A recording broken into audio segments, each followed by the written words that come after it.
With the rise of technology, often comes greater concentration of power in smaller numbers of people's hands.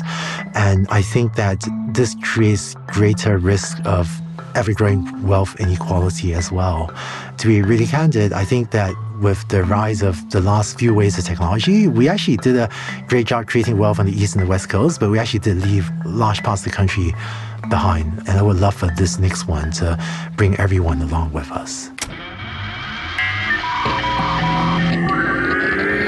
Going to see the future. Hi, everyone. Welcome to Behind the Tech. I'm your host, Kevin Scott, Chief Technology Officer for Microsoft. In this podcast, we're going to get behind the tech. We'll talk with some of the people who made our modern tech world possible and understand what motivated them to create what they did. So join me to maybe learn a little bit about the history of computing and get a few behind-the-scenes insights into what's happening today. Stick around. Today, I'm joined by my colleague, Christina Warren. Christina is a senior cloud developer advocate at Microsoft. Welcome back, Christina. Happy to be here, Kevin, and super excited about who you're going to be talking to today. Yeah, today's guest is Andrew Ng. And Andrew is, I don't think this is too much to say. He's one of the preeminent minds in artificial intelligence and machine learning. I've been following his work since the Google Brain project, and, he co-founded Coursera, and he's done so many important things and so much important research on AI, and that's a topic that I'm really obsessed with right now, so I can't wait to hear what you guys talk about. Yeah, in addition to his track record as an entrepreneur, so Landing AI, Coursera, being one of the co-leads of the Google Brain project in its very earliest days, he also has this incredible track record as an academic researcher. There's 100+ really fantastically good papers on a whole variety of topics in artificial intelligence, which I'm guessing are on the many a PhD student's reading list for the folks who are trying to get degrees in this area now. I can't wait. I'm really looking forward to the conversation. Great. Christina, we'll check back with you after the interview. Coming up next, Andrew Ng. Andrew is founder and CEO of Landing AI, founding lead of the Google Brain project, and co-founder of Coursera. Andrew is one of the most influential leaders in AI and deep learning. He's also a Stanford University computer science adjunct professor. Andrew, thanks for being here. Thanks a lot for having me, Kevin. So let's go all the way back to the beginning. So you grew up in Asia, and I'm just sort of curious, when was it that you realized you were really interested in math and computer science? Yeah, I was born in London, but grew up mostly in Hong Kong and Singapore. Yeah. And I think I started coding when I was 6 years old. And wow. My father had a few very old computers. The one I used the most was some old Atari, where I remember there were these books where you would read the code in a book and just type in the computer. Yep. And then you had these computer games you could play that you just implemented yourself. So I thought that was wonderful. Yeah. And so that was like probably the Atari 400 or 800. Yeah, Atari 800 sounds right. It was definitely some Atari. Yeah, that's awesome. And what sorts of games were you most interested in? The one that fascinated me the most was a number guessing game where you, the human, would think of a number from 1 to 100, and the computer would basically do binary search, but choose, is it higher or lower than 50, is it higher or lower than 75, and so on, until it guesses the right number. Well, in sort of a weird way, that's sort of like early statistical machine learning, right? I see. Yeah. And so a 6-year-old, it's just fascinating the computer could guess. Yeah. And so from 6 years to, did you go to a science and technology high school? Did you take computer science classes when you were a kid, or? I went to good schools. St. Paul's in Hong Kong, and then ACPS and then Raffles in Singapore. I was lucky to go to good schools. I was fortunate to have grown up in countries with great educational systems. Yep. Great teachers. They made us work really hard, but also gave us lots of opportunities to explore. And I feel like computer science is not magic. You and I do this. We know this. Yep. While I'm very excited about the work I get to do in computer science and AI, I actually feel like anyone could do what I do if they put in a bit of time to learn to do these things as well. Yep. But having good teachers helps a lot. We chatted in our last episode with Alice Steinglass, who's the president of Code.org, and they are spending the sum total of their energy trying to get K through 12 students interested in computer science and pursuing careers in STEM. You're also an educator. You were a tenure professor at Stanford and spent a good chunk of your life in academia. What sorts of things would you encourage students to think about if they are considering a career in computing? A huge admirer of code.org. I think what they're doing is great. I think once upon a time, society used to wonder if everyone needed to be literate. Maybe all we needed was for a few monks to read the Bible to us, and we didn't need to learn to read and write ourselves because we just go and listen to the priests or the monks. But we found that when a lot of us learned to read and write, that really improved human-to-human communication. I think that in the future, every person needs to be computer literate at the level of being able to write at least simple programs, because computers are becoming so important in our world, and coding is the deepest way for people and machines to communicate. There's such a scarcity of computer programmers today that most computer programmers end up writing software for thousands or millions of people. But in the future, if everyone knows how to code, I would love for the proprietors of a small mom and pop store at a corner to be able to program an LCD display to better advertise their weekly sale. So I think just as literacy, we found that having everyone be able to read and write improve human-to-human communication. I actually think everyone in the future should learn to code, because that's how we get people and computers to communicate at the deepest levels. Yeah, I think that's a really great segue into the main topic that I wanted to chat about today, AI, because I think even you have used this anecdote that AI is going to sort of be like electricity. I think I came up with that. No, this is your brilliant quote, and it's sort of spot on. The push to literacy in many ways is a byproduct of the second and third industrial revolution. We had this transformed society where like you actually had to be literate in order to sort of function in this like quickly industrializing world. And so, I wonder how many, analogs you see between the last industrial revolution and what's happening with AI right now. Yeah, the last industrial revolution changed so much human labor. I think one of the biggest differences between the last one and this one is that this one will happen faster because the world is so much more connected today. So wherever you are in the world listening to this, there's a good chance that there's a AI algorithm that's not yet even been invented as of today, but that, will probably affect your life 5 years from now. A research university in Singapore could come up with something next week, and then it will make its way to the United States in a month, and another year after that, it'll be in products that affect our lives. So the world is connected in a way that just wasn't true at the last industrial revolution. And I think the pace and speed will bring challenges really to individuals and companies and corporations, but our ability to drive tremendous value for AI, for the new ideas, to be a tremendous driver for global GDP growth, I think is also maybe even faster and greater than before. Yeah. So let's dig into that a little bit more. So you've been doing AI machine learning for a really long time now. When did you decide that that's the thing you were going to specialize on as a computer scientist? So when I was in high school in Singapore, my father, who is a doctor, was trying to implement AI systems. Back then, he was actually using XBit systems, which turned out not to be that good a technology. But he was implementing AI systems of his day to try to diagnose, lymphoma. And this is in the late 80s? I think I was like 15 years old at that time. So late 80s. And so I was very fortunate to learn from my father about XBit systems and also about neural networks because they had a day in the sun back then. And that later became an internship at the National University of Singapore, where I wrote my first research paper, actually. And I found a copy of it recently. When reading back, now I think it was a really embarrassing research paper, but we didn't know any better back then. And I've actually been doing AI, computer science and AI pretty much since then.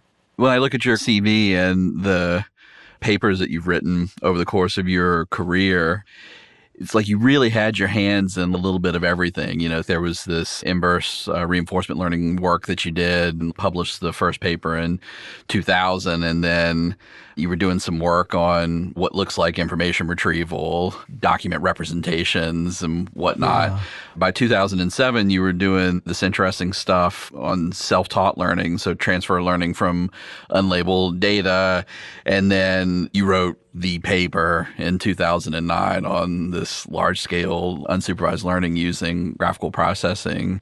So just in this 10-year period in your own research, you covered so many things. And in 2009, we hadn't even really hit the curve yet on deep learning. The ImageNet result from Hinton hadn't happened yet.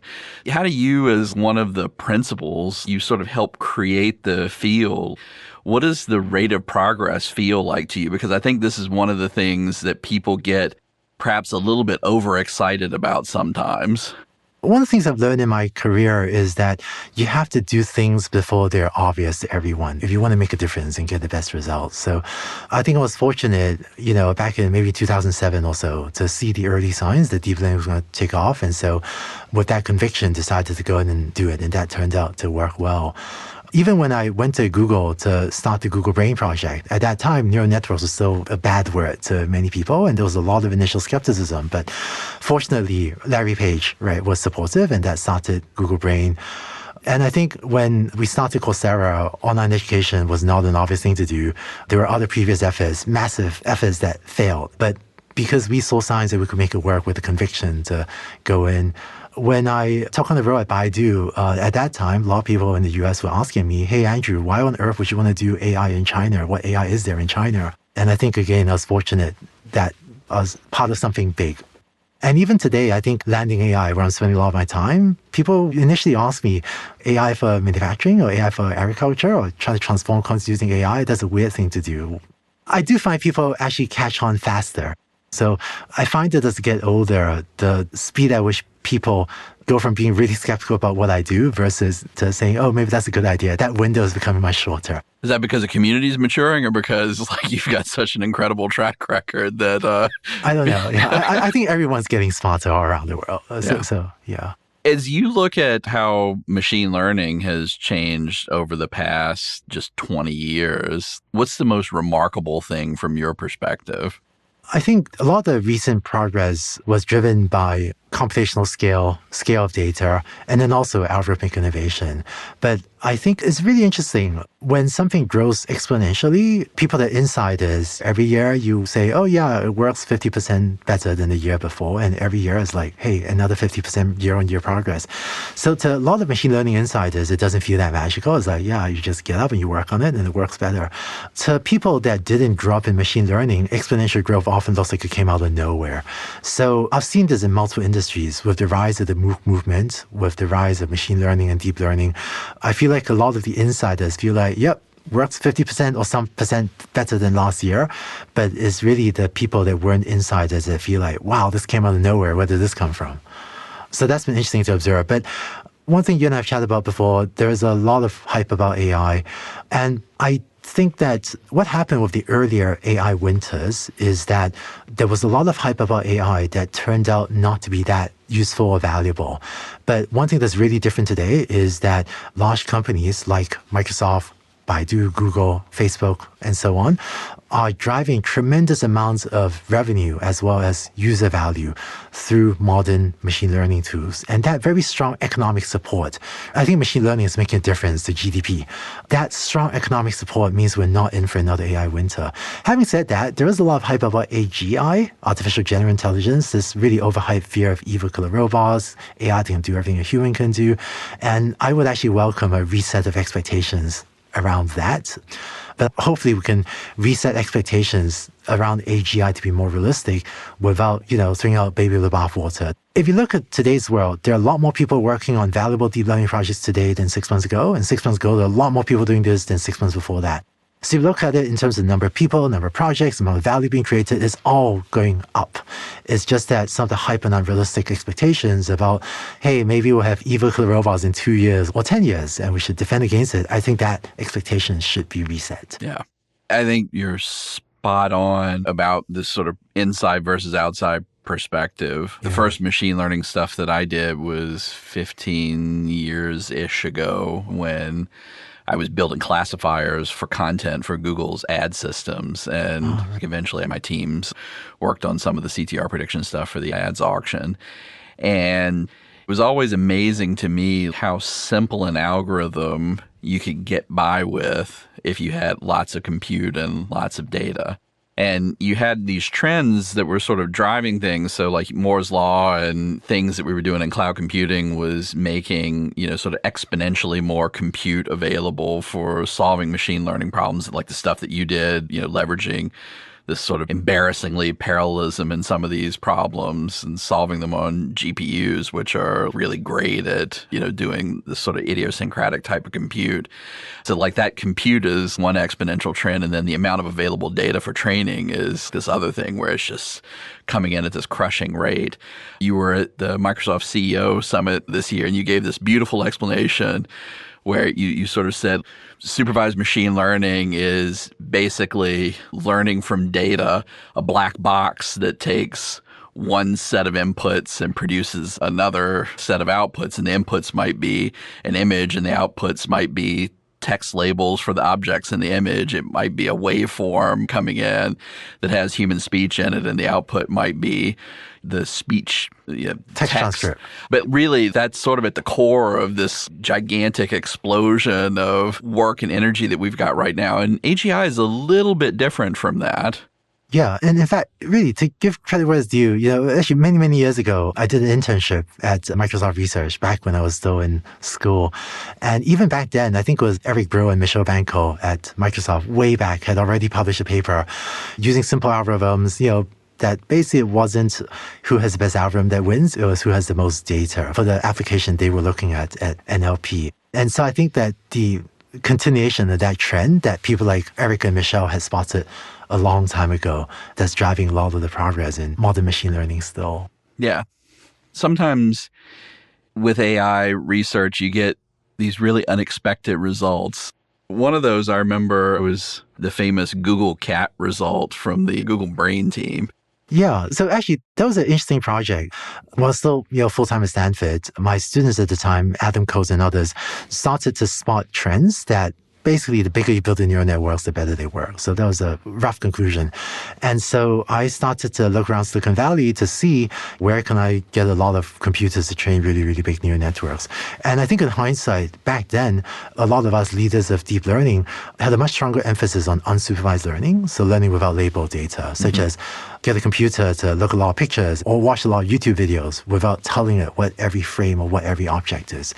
So I had friends at Google, so I wound up pitching to Google to start a project, which we later called the Google Brain Project, to really scale up neural networks. We started off using Google's cloud, the CPUs, and in hindsight, I wish we tried to build up GPU capabilities at Google sooner, but for complicated reasons, that took a long time to do, which is why I wound up doing that at Stanford rather than at Google first. And I was really fortunate to really recruit a great team to work with me on the Google Brain Project. I think one of the best things I did was convince Jeff Dean to come and work. And in fact, I remember the early days, we were actually nervous about whether Jeff Dean would remain interested in the project. So a bunch of us actually had conversations to strategize, boy, can we make sure to keep Jeff Dean engaged, that he doesn't lose interest and go do something else. So thankfully he stayed. The Google Cat thing was led by my, at the time, PhD student, Kwok Le, who together with Zhishen Liang were the first two sort of machine learning interns that I brought into the Google Brain team. And I still remember when Kwok had trained this unsupervised learning algorithm, it was almost a joke, it was like, hey, there are a lot of cats on YouTube. Let's see if it's learn a cat detector. And I still remember when Kwok told me to walk over and say, hey, Andrew, look at this. And I said, oh, wow, you had unsupervised learning algorithm, watch YouTube videos and learn the concept of a cat. That's amazing. Yep. And so that wound up being an influential piece of work. Because it was unsupervised learning from tons of data for algorithm to discover concepts by itself, I think a lot of us actually overestimated the early impact of unsupervised learning. But again, when I was leading a Google Brain team, one of our first partners was the speech team, working with Vincent Lin, who was a great guy. And then I was really working with Vincent and his team and seeing some of the other things happening at Google and outside that caused a lot of us to realize that there was much greater short-term impact to be had with supervised learning. And then for better or worse, when a lot of the deep learning community saw this, so many of us shifted so much of our efforts to supervised learning that maybe we're under-resourcing the basic research we still need on unsupervised learning these days, which maybe, I think unsupervised learning is super important, but there's so much value to be made with supervised learning. So much of the attention is there right now.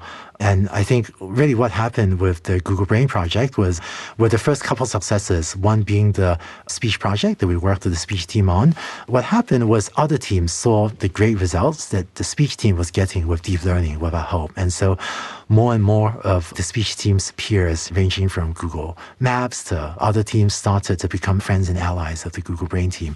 And we started doing more and more projects.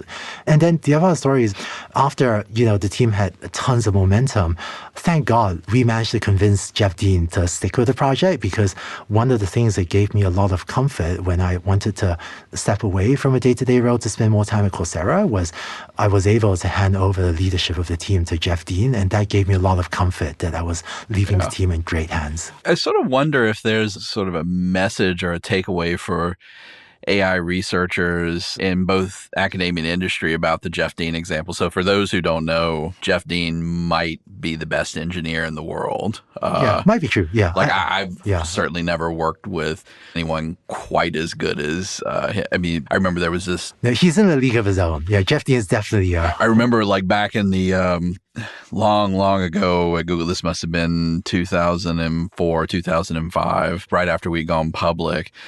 Alan Eustace, who was running all of the engineering team at the time, would once a year send a note out to everyone in engineering at performance review time to get your Google resume polished up so that you could nominate yourself for promotion. Or first thing that you were supposed to do was get your Google resume, which is sort of this internal version of a resume that showed all of your Google specific work. And the example resume that he would send out was Jeff's. And even in 2004, he'd been there long enough where he'd just done everything. I was an engineer at the time. I would look at this and I'm like, oh my God, my resume looks nothing like this. And so I remember sending a note to Alan Eustace saying, you have got to find someone else's resume to send out. You're depressing 1,000 engineers every time you send this out because Jeff is so great. And just huge fans, really, of Jeff. There's so many, fans of Jeff among them, and just not just a great scientist, but also just an incredibly nice guy. Yeah. But this whole notion of coupling world-class engineering and world-class systems engineering with AI problem solving, I think that is something that we don't really fully understand enough. You can be the smartest AI guy in the world and, just have this sort of incredible theoretical breakthrough. But if you can't get that idea implemented, not that it has no impact, it just sort of diminishes the potential impact that the idea can have. That partnership I think you have with Jeff is something really special. I think I was really fortunate that even at the start of the Google Brain team, I feel like, I brought a lot of the machine learning expertise, and Jeff and other Google engineers, early team members like Rajat Mongar, Greg Corrado. This started as a 20% project for him, I think. But there are other Google engineers, really first and foremost Jeff, they brought a lot of the systems abilities to the team. And the other convenient thing was that we're able to, hey, let's get 1,000 computers to run this, right? And having Larry Page's backing and Jeff's ability to marshal those types of computational resources turned out to be really helpful. Well, so let's switch gears just a little bit. I think it was really apt that you pointed out that AI and machine learning in particular are starting to have GDP scale impact on the world. And certainly if you look at the products that we're all using every day, there's many levels of machine learning involved in everything from search to social networks to, basically everything you use has got just a little kiss of machine learning in it. So with that impact and given how pervasive these technologies are, there's a huge amount of responsibility that comes along with it. And, I know that you've been thinking a lot about ethical development of AI and what our responsibilities are as scientists and engineers as we build these technologies. I'd love to chat about that for a few minutes. Yeah, I think there's potential to promulgate things like discrimination and bias. I think that with the rise of technology, often comes greater concentration of power in smaller numbers of people's hands. And I think that this creates greater risk of ever-growing wealth inequality as well. And so We're recording this here in California, and to be really candid, I think that with the rise of the last few waves of technology, we actually did a great job creating wealth on the East and the West Coast, but we actually did leave large parts of the country behind. And I would love for this next one to bring everyone along with us. Yep. One of the things that I've spent a bunch of time thinking about is, from Microsoft's perspective, when we think about how we build our AI technology, we're thinking about platforms that we can put in the hands of developers. It's just sort of our wiring as a company. So the example you gave earlier in the talk where you want someone in a mom and pop shop to be able to program their own LCD sign to, do whatever. Everybody becomes a programmer. We actually think that AI can play a big role in delivering this future. And we want everybody to be an AI developer. I've been spending a bunch of my time lately talking with folks in agriculture and in healthcare, which, again, if you're thinking about the problems that society has to solve, in the United States, the cost of healthcare is growing faster than GDP, which is not sustainable over long periods of time. And basically, the only way that I see that you break that curve is with technology. Now, it might not be AI like I think it is, but something is going to have to sort of intercede that pulls costs out of the system while still giving people very high quality healthcare outcomes. And I just see a lot of companies almost every week. There's some new result where AI can read an EKG chart with cardiologist level of accuracy, which isn't about taking all of the cardiology jobs away. It's about making this diagnostic capability available to everyone because the cost is free, and then letting the cardiologist do what's difficult and unique that humans should be doing. Yeah, so I don't know if you see that pattern in other domains as well. I think that there'll be a lot of partnerships between AI teams and doctors that would be very valuable. One thing that excites me these days with the theme of things like healthcare, agriculture, manufacturing is helping great companies become great AI companies. I was fortunate really to have led the Google Brain team, which became, I would say, probably the leading force for turning Google from what was already a great company into today a great AI company. And then at Baidu, I was responsible for the company's AI technology and strategy and team. And I think that helped transform Baidu from what was already a great company into a great AI company. And I think really Satya did a great job also transforming Microsoft from a great company to a great AI company. But for AI to reach its full potential, we can't just transform tech companies. We need Correct. to pull other industries along for it to create this GDP growth, for it to help people in healthcare deliver a safer and more accessible food to people. And so one thing I'm excited about, building on my experience helping with really Google and Baidu's transformation, is to look at other industries as well, to see if either by providing AI solutions or by engaging deeply in AI transformation programs, whether my team at Landing AI, whether Landing AI can help other industries also become great at AI. We'll talk a little bit more about what Landing AI's mission is. We want to empower businesses with AI, and there is so much need for AI to enter other industries than technology, everything ranging from manufacturing to agriculture to healthcare to many more. For example, in manufacturing, there are today in factories sometimes hundreds of thousands of people using their eyes to inspect parts as they come off the assembly line to check for scratches and things and so on. And we find that we can, for the most part, automate that with deep learning and often do it at a level of reliability and consistency that's greater than the people are. People, squinting at something 20 centimeters away your whole day, that's actually not great for your eyesight, it turns out. And I would love for computers, rather than often these young employees, to do it. So Landing AI is working with a few different industries to provide solutions like that. And we also engage with companies with broader transformation programs. So for both Google and Baidu, it was not one thing. It's not that, implement neural networks for ads and so it's a great AI company. For a company to become a great AI company is much more than that. And having sort of helped two great companies do that, we are trying to help other companies as well, especially ones outside tech, become leading AI entities in their industry vertical. So I find that work very meaningful and very exciting. Several days ago, I tweeted out that On Monday, I actually literally woke up at 5 a.m. so excited about one of the landing AI projects. I couldn't get back to sleep. I started getting up and scribbling on my notebook. But I find this work really, really meaningful. That's awesome. One thing I want to, sort of press on a little bit is this manufacturing quality control example that you just gave.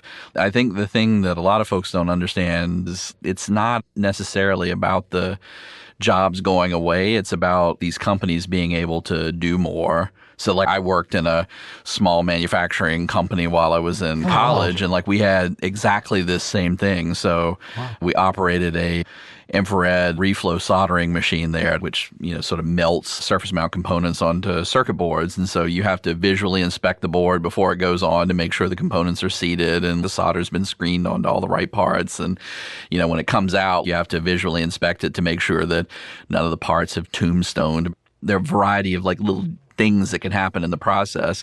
So we had people doing that. If there was some way for them not to do it, they would go do something else that was more valuable. And if we could run more boards, it would actually, in a way could create more jobs, because the more work that this company could do economically, the more jobs in general that it can create. And I'm sort of seeing AI in several different places, like in manufacturing automation is helping to bring back jobs from overseas that were lost because it was just sort of cheaper to do them with low-cost labor in some other part of the world. They're coming back now because automation has gotten so good that you can start doing them with fewer, more expert people, but here in the United States, locally in these communities where whatever it is that they're manufacturing is needed. And it's this really interesting phenomenon. That was one part of your career I did not know about. I followed a lot of your work at Google and at Microsoft, and even today, people still speak glowingly of the privacy practices you put in place when you're at Google. I did not know you're in this soldering business way back. Yeah, I had to put myself through college somewhere or the other. It was interesting, though. I remember one of my first jobs, I had to put brass rivets into 5,000 circuit boards. The circuit boards were controllers for commercial washing machines, and there were 6 little brass tabs that you would put electrical connectors onto, and each one of them had to be riveted. So it was 30,000 rivets that had to be done, and we had a manual rivet press. And my job at this company in its first 3 months of existence, right after I graduated high school, was to press that rivet press 30,000 times. And it's awful. Automation is not a bad thing. And in fact, in a lot of countries we work with, we're seeing, for example, Japan. Culture is actually very different than the United States because there's a aging population, and there just aren't enough people to do the work. Correct. So they welcome automation because the options are either automate or, just shut down the whole plant because it's just impossible to hire with the aging population. Yeah, and in Japan, it actually is going to become a crucial social issue sometime in the next 100 years or so, because their fertility rates are such that they're in major population decline. Yeah. So you should hope for really good AI there, because we're going to need incredibly sophisticated things to take care of the aging population there, especially in healthcare and elder care and whatnot. Yeah, I think when we automated elevators, right? Once elevators had to have a person operating them, a lot of elevator operators did lose their jobs because we switched to automatic elevators. And I think one challenge that AI offers is that with the world being as connected as it is today, I think this change will happen very quickly, or the potential for jobs to disappear is faster this time around. And so I think when we work with customers, we actually have a stance on wanting to make sure that everyone is treated well. Yes. And to the extent we're able to step in and try to encourage or even assist directly with retraining to help them find better opportunities, we totally going to do that. It actually hasn't been needed so far for us because we're actually not displacing any jobs. But if it ever happens, that is our stance. But I think this actually speaks to the important role of government with the rise of AI. So I think the world is not about to run out of jobs anytime soon. But as LinkedIn has said through the LinkedIn data, many organizations, and Coursera has seen in Coursera's data as well, our population in the United States and globally is not well matched to the jobs that are being created. And we even can't find enough people for. We can't find enough nurses. We can't find enough wind turbine technicians. In a lot of cities, the highest paid person might be the auto mechanic, and we can't find enough of those. And so I think a lot of the challenge and also the responsibility for nations or for governments or for societies is to, I think, provide a safety net so that everyone has a shot at learning the new skills they need in order to enter these other trades that we just can't find enough people to work in right now. I could not agree more. I think this is one of the most important balances that we're going to have to strike as a society. And it's not just the United States, it's a worldwide thing. We don't want to underinvest in AI and this technology because we're frightened about the negative consequences it's going to have on jobs that might be disrupted. Mm-hmm. And on the other hand, like, we don't want to be inhumane, incompassionate, unethical about how we provide support for folks who are going to be disrupted potentially. Yeah. I think Coursera plays, an incredibly important role in managing this sea change, and that we have to make reskilling and education much cheaper and much more accessible to folks. Because one of the things that we're doing is we're entering this new world where the work of the mind is going to be far, far, far more valuable, even than it already is, than the work of the body. And so that's the muscle that has to get worked out. And we've just got to get people into that habit and make it cheap and accessible. Yeah, it's actually really interesting. When you look at the careers of athletes, you can't just train until you're in great shape at age 21 and then start working out. Just human body doesn't work like that. Human mind is the same. You can't just train and work out your brain until you're 21 and then start working out your brain. Your brain will go flabby if you do that. And so I think one of the ways I want the world to be different is I want us to build a lifelong learning society. And we need this because the pace of change is faster. There's going to be technology invented next year that will affect your job 5 years after that. So all of us had better keep on learning new things. And I think this is a cultural sea change that needs to happen across society, because for us to all contribute meaningfully to the world, make other people's lives better, the skills you need 5 years from now may be very different than the skills you have today. And if you're no longer in college, well, we still need you to go and acquire those skills. So I think we just need to acknowledge also that learning and studying is hard work. I want people, if they have the capacity, sometimes your life circumstances prevent you from working in certain ways, and everyone deserves a lot of support throughout all phases of life. But if someone has the capacity to spend more time studying rather than spend that equal amount of time watching TV, I would rather they spend that time studying so that they can better contribute to their own lives and to the broader society.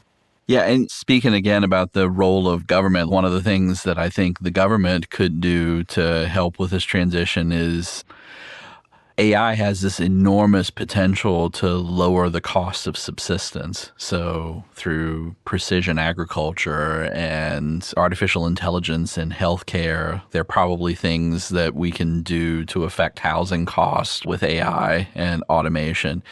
So looking at Maslow's hierarchy of needs, that bottom two levels where, you've got food, clothing, shelter, and your personal safety and security, I think the more that we can be investing in those sorts of things, like technologies that address those needs and address them across the board for everyone, it does nothing but lift all boats, basically. I wish I had a magic wand that I could wave over more young entrepreneurs and encourage them to create startups that are taking this really interesting, increasingly valuable AI toolbox that they have and apply it to these problems. They really could change the world in this incredible way. You make such a good point. So the last tech thing that I wanted to ask you is, there is sort of just an incredible rate of innovation right now on AI in general. And some of the stuff is what I call stunt AI, not in the sense that it's not valuable, but no, go ahead. Name some names. I want to hear. Well, so I'll name our own names. So we at Microsoft did this really interesting AI stunt where we had this hierarchical reinforcement learning system that beat Miss Pac-Man. So that's sort of the flavor of what I would call stunt AI. And I think they're sort of useful in a way because a lot of what we do is very difficult for lay folks to understand. So like the value of the stunt is like, holy crap, like you can actually have a piece of AI do this. You know, I'm a big classical piano fan, and one of the things I've always lamented about being a computer scientist is there's no performance of computer science in general where a normal person can sort of listen to it. Or, you know, if you're talking about an athlete like Steph Curry, you know, who has done an incredible amount of technical preparation, becoming as good as he is at basketball, there's a performance at the end, you know, where you can sort of appreciate his skill and ability. And these stunt AI things, like in a way, are a way for folks to appreciate what's happening. Those are the exciting AI things for the lay folks. What are the exciting things as a specialist that you see on the horizon? Like new things in reinforcement learning coming. People are doing some interesting stuff with transfer learning now, where I'm starting to see some promise that, you know, not every machine learning problem is something where you're solving it in isolation.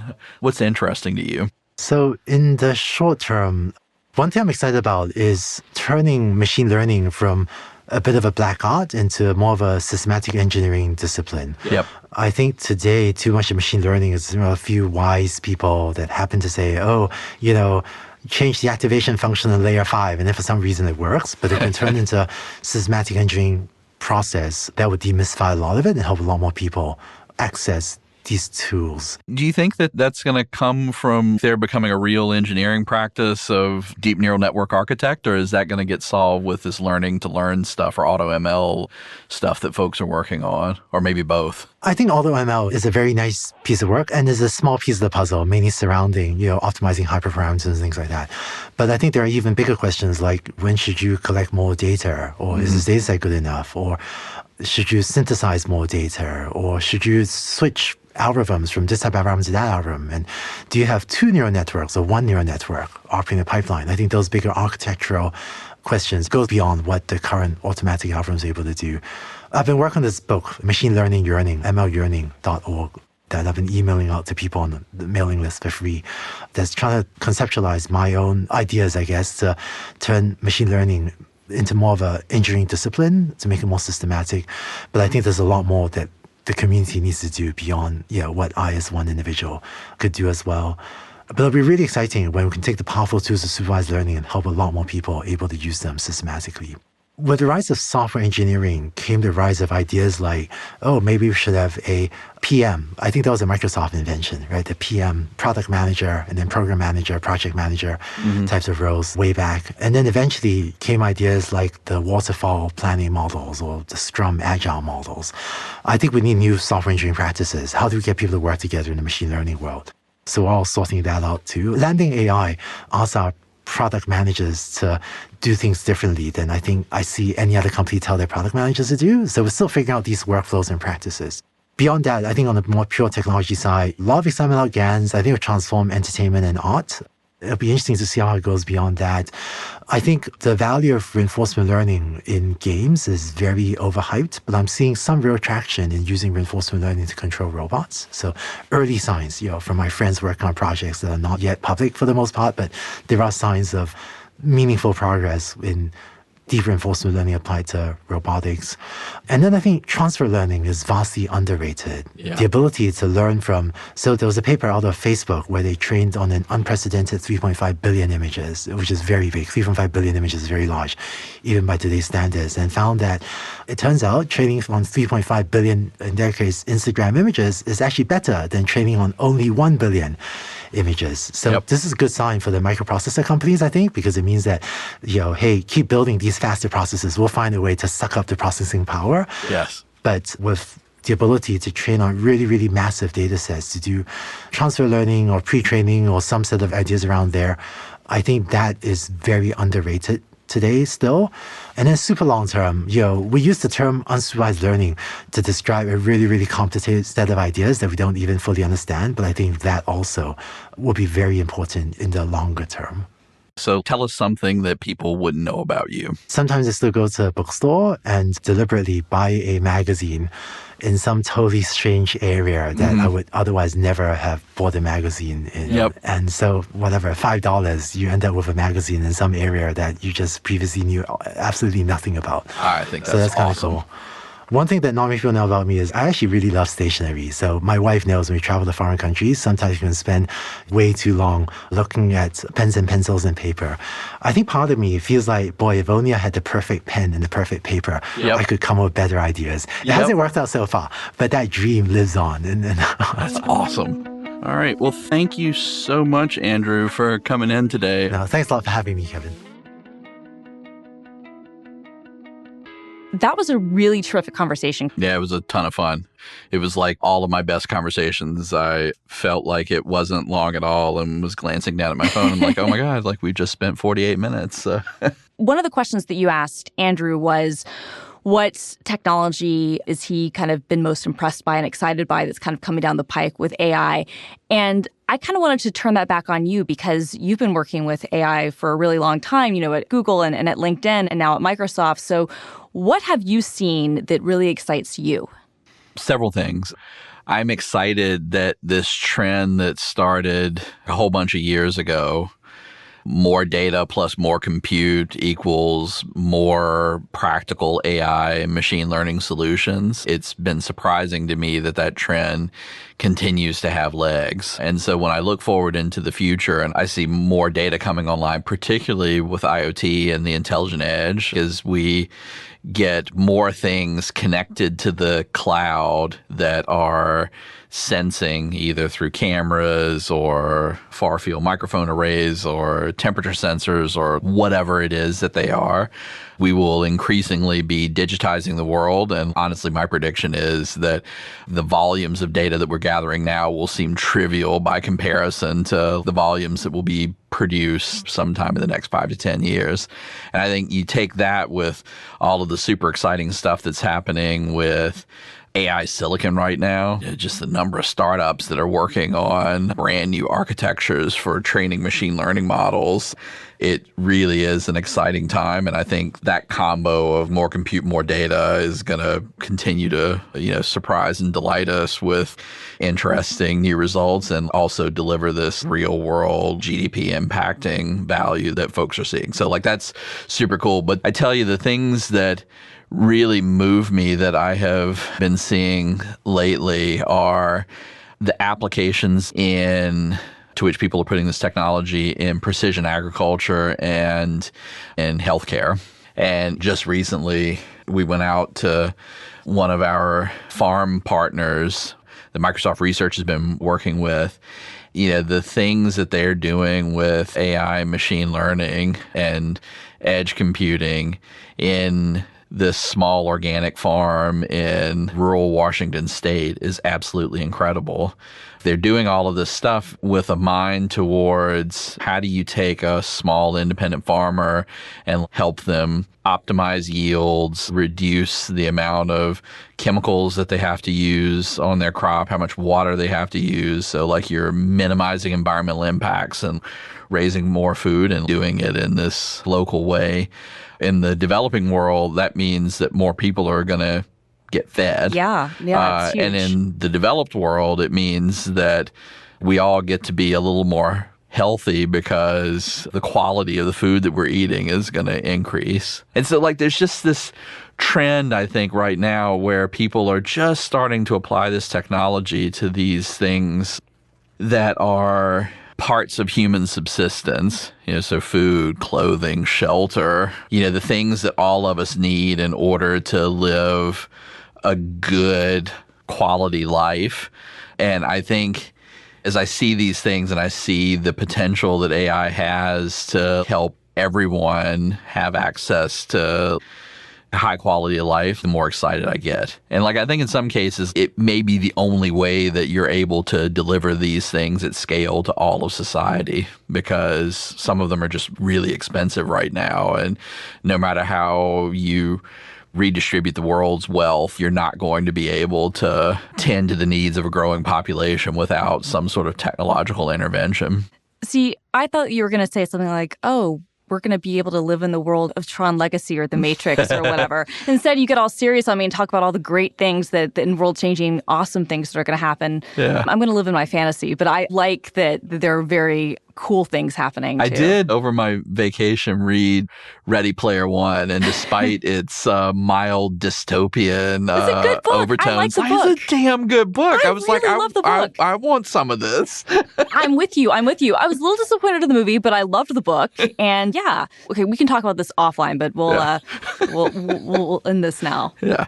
Well, awesome, Christina. I look forward to chatting with you again on the next episode. Me too. I can't wait. Next time on Behind the Tech, we're going to talk with Judy Estrin, who is a former CTO of Cisco, serial entrepreneur, and is a PhD student, a member of the lab that created the Internet protocols. Hope you will join us. Be sure to tell your friends about our new podcast, Behind the Tech, and to subscribe. See you next time.